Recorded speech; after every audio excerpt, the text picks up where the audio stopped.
Štai kaip mano oda atrodė prieš kelis mėnesius. Ir štai kaip jie atrodo dabar.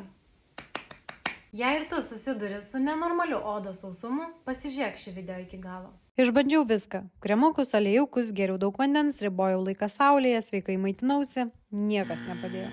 Vieną dieną Facebook'e pamačiau Gamtagydo kolageno reklamą. Pasiskaičiau daugiau ir sužinojau, kad pasirodo, po 25 metų mūsų organizmas gamina vis mažiau kolageno. Nusipirkau, sąžiningai vartojau kasdien. Labai patiko, kad milteliai neutralaus skonio ir kvapo, tad galima maišyti kavą, sultis, kokteilius, maistą. Pati negalėjau patikėti, bet mėnesio bėgyje mano oda tapo minkštesnė ir elastingesnė, o oda įgavo sveikos odos spalvą. Vartoti nenustojau ir po kelių mėnesių pastebėjau dar daugiau pokyčių. Sumažėjo pilvo pūtimas, pradėjo greičiau augti plaukai ir net celiulito pažeistos vietos tapo mažiau matomos. Tad jeigu tau 25+, turi panašius simptomus ir niekas nepadeda, tikėtina, kad tau trūksta kolageno.